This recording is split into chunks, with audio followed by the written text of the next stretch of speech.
Assalamualaikum warahmatullahi wabarakatuh. I'm from group 10. Me and my friend, we will present our material. The title is lesson plan. Before that, introduce the group 10 members with myself, me, Mutia Amalia Insani, and my friend. Assalamualaikum warahmatullahi wabarakatuh. Hello everyone, my name is Rafli Andri Brian Prawira, NPM 36. Definition of lesson plan. A lesson plan is a written document that contains the design of learning activities for one or more class sessions. It serves as a guide for teachers in implementing a systematic, directed, and meaningful learning process. Function of lesson plan. Number 1. Planning function.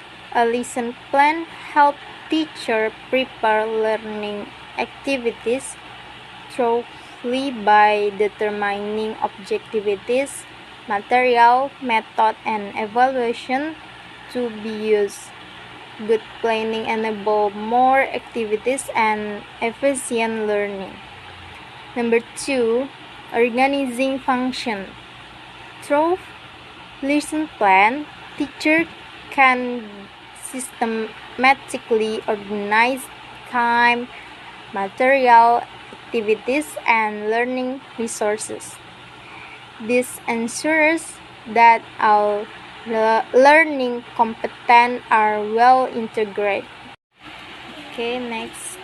Number 3, implementation function. A lesson plan serves as a practical guide for teachers when teaching in the classroom. With clear plan, teachers can manage learning with a more confident and structure. Number 4, supervision function. Lesson plans facilitate supervisor or principal in monitoring and evaluating teacher performance. This document serves as evidence of teacher professionalism in carrying out their duties. Okay, the last one, professional development function.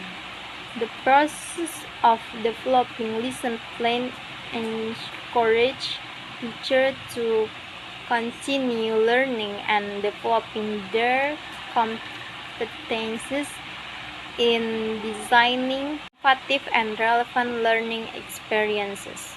Okay, the next material will be presented by Rafli. So Rafli, I invite you.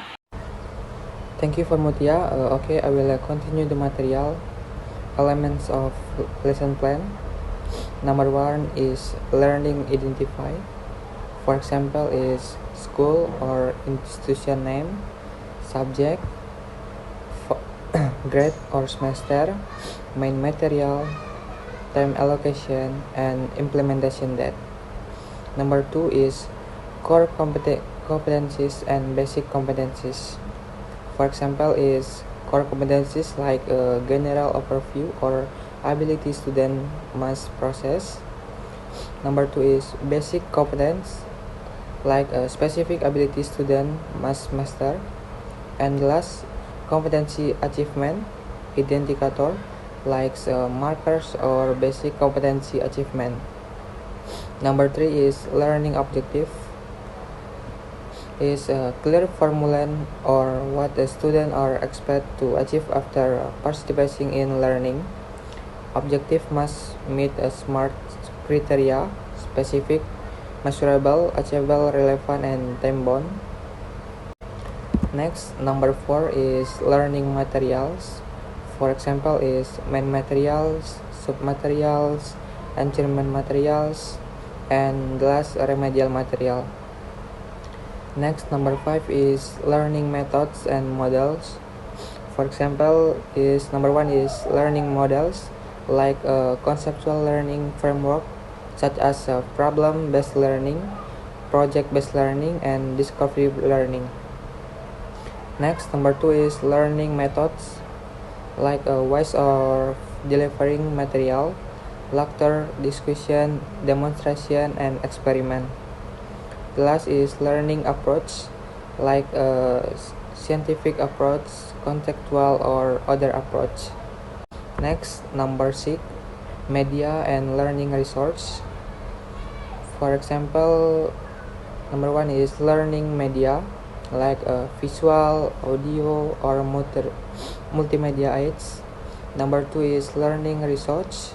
For example, like textbook, journal, internet, resource person, and environment. The last is tools and materials like laboratory equipment or learning activity materials. Number 7 is learning step. For example, is opening activity, main activity, and closing activity. Next, number 8, learning assessment. For example, is number 1 is attitude assessment like observation, journal, self-assessment, and peer assessment. Number 2 is knowledge assessment like written test or oral test and assessment. The last is skill assessment like practical tests, projects, and portfolio. Next, number 9 is assessment instrument.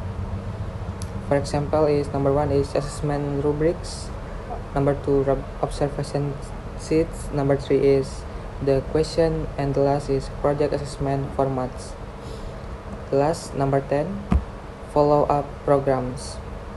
For example, is number 1 is remedial, a relearning activity for students who have not reached a minimum competency standard. And the last is enrichment, additional activity for students who have reached or exceeded minimum competency standard. Okay, next material is conclusion. Effective lesson planning is a cornerstone of quality education that benefit teacher, student, and educational institution. By understanding and implementing the essential function and elements of lesson plan, educators can engaging and professional learning experience. And a well-crafted lesson plan serves as more than just a teaching guide. It become a professional tools for reflection, improvement, and accountability. The investment is into planning place definition in the student learning outcomes, teacher confidence, and overall educational quality. And remember, the lesson planning is both an art and a science, requiring creativity, knowledge of pedagogy, and understanding of student, and flexibility in implementation. The best lesson plan are those that can adapt to the dynamic nature of classroom learning while maintaining focus on desired educational outcomes. I think this all for my presentation, and yeah, thank you. Assalamualaikum warahmatullahi wabarakatuh.